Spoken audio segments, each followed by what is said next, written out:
Adelante, doctor. Buenos días. Gracias. Queremos conversar con Po Chun Lee. Espero haberlo dicho correctamente.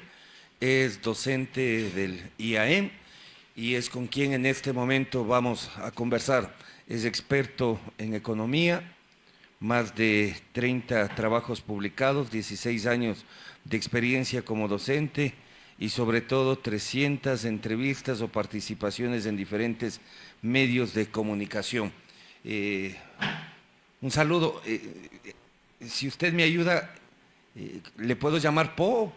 Díganos Sí, cómo nos perfecto. Sí, comunicamos con como el Kung usted. Fu Po. Panda, perfecto, Sí, claro. perfecto, muy bien. Po, buenos días. Bienvenido a Radio Centro, al Boletín Nuevo Día. Eh, ¿Cómo ve la situación del país en este momento? Dejemos un poquito de lado el tema de este conflicto diplomático que estamos viviendo. Ubiquémonos en el contexto de la macroeconomía, una caja fiscal todavía con una serie de problemas, los TLCs que todavía no terminan de darnos una claridad absoluta de lo que puede pasar y con aquello no entender cómo va a funcionar nuestra balanza comercial, si en positivo o no fuera del tema petrolero. Y finalmente una balanza de pagos que sí se ve seriamente comprometida, que el gobierno no ha logrado cumplir con todos sus objetos y que además de sí, los gobiernos locales hacen un reclamo sumamente fuerte al no contar con las rentas, demostrando que los gobiernos no tienen ni de autónomos ni descentralizados y que dependen de las rentas incluso para su propio gasto corriente. No es el más halagador de los escenarios, pero es uno de los más objetivos en este momento, cómo se encuentra la economía del país. Po, buenos días, bienvenido. Muy buenos días. Creo que usted le pegó a muchas de estas, Jorge. Volumen. Si queremos hablar cifras, empecemos con que tenemos que financiar un déficit de, depende de quién le pregunte, entre 11.000 a 12.000 millones. Parte de eso, unos 5.000 millones, es para serviciar la deuda. Otros 4.000 a 5.000 tendrá que ver con lo que le debemos a lo que usted dijo, a los GATS, a los gobiernos autónomos descentralizados y al IES. De ahí, con todas estas reformas del IVA, supuestos que aún no se van a aplicar porque no lo consideraron en el presupuesto general del Estado, estaba también estos rubros de los impuestos a la banca, por ejemplo, o a las utilidades extraordinarias. Suponiendo que apliquemos todo eso, se estima que habrá un déficit de unos 4.000 millones, 3.000 a 4.000, depende a quién le pregunte, porque todo depende de qué se va a pagar, qué se va a priorizar, ¿no? Am, pero pensemos, ¿sí o no? De que suponiendo que nos faltan esos 3.000 millones, se habla de ese acuerdo con el Fondo Monetario Internacional, que se quiere más o menos financiarnos 3.000 millones, ¿right?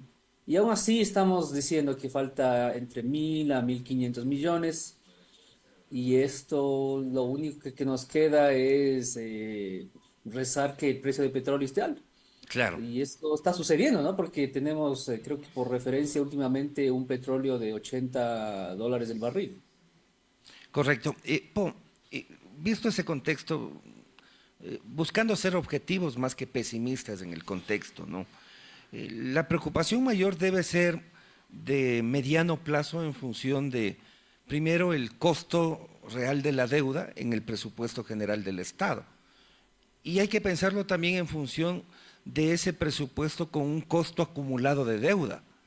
Es decir, que no necesariamente los ingresos por riqueza, los ingresos por gestión productiva, los ingresos por exportación, e incluyamos hasta las remesas, ¿no? Que hay una lectura muy particular de eso.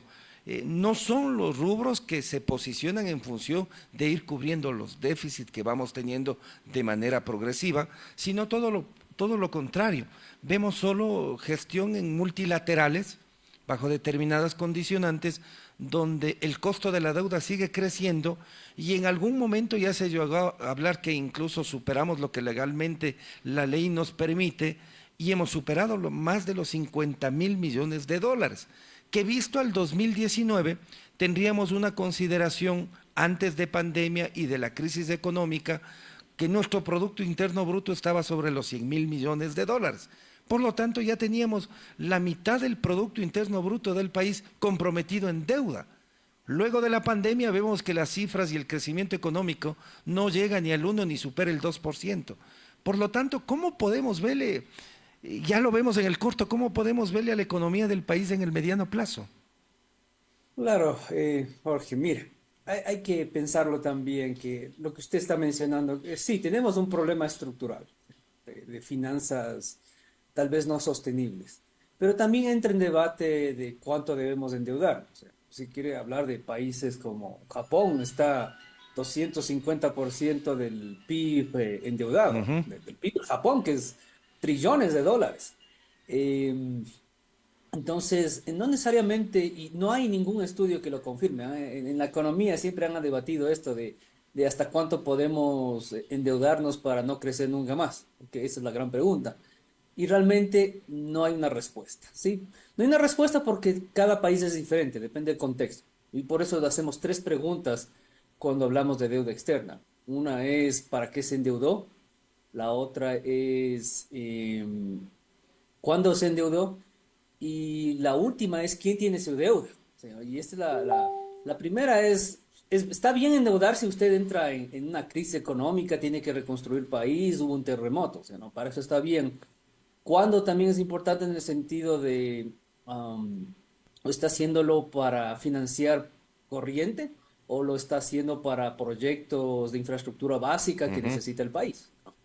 Y la última, ¿por qué quién? Porque el que a quién le prestamos nos pone condiciones y también hay este problema de fuga de capitales. ¿Por qué Japón o Singapur, que está 200% endeudado y nadie dice que está en crisis? Es porque la mayoría de la deuda en Japón son de los ciudadanos japoneses.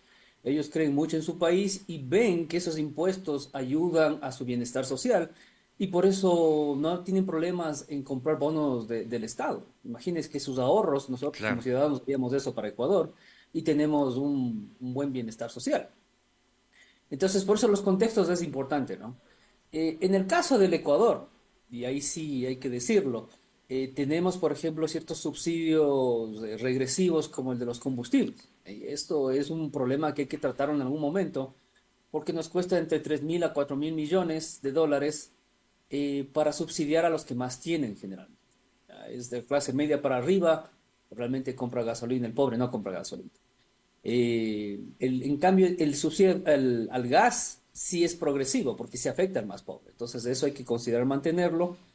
Y este es el problema de focalización, porque si no arreglamos ese problema, el parque automotor aumenta, la población aumenta y va a ser un subsidio impagable en algún momento. Claro que Perfecto. viene detrás de eso, ¿no? Otras políticas, ¿no? Hablamos de que también queremos carros más eficientes, menos aranceles en el transporte para realmente reducir ese uso del subsidio. Entonces también hay ese problema, si no si hablamos.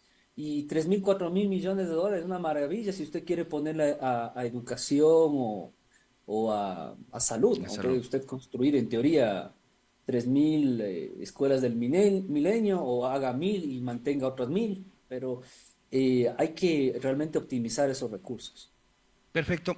¿Cómo le ubicaría usted a ese momento al sector productivo del país? Uno de los temas fundamentales es la falta de empleo real, ¿sí? Y se entiende que desde el sector privado es donde se incentiva y se estimula el crecimiento del empleo como tal. Pero vemos un aparato productivo que se siente ajustado por una inseguridad jurídica en las normas y que se siente ajustado además por todo este orden de tributación, incluso anticipado a lo que pueda ganar o perder. Y por lo tanto, cada vez se encarece más el costo de la producción y el costo de la contratación per se poder crecer en el entorno empresarial. Frente también a una situación de discusión de precarización, en cambio donde el discurso de la flexibilización también se ve sometido a varios debates. ¿Cuál debe ser el rol? ¿Cómo debe insertarse en este momento el sector productivo? ¿Lo que hace es suficiente o incluso el sector productivo hace más de lo que debe en función de no contar con un Estado eficiente?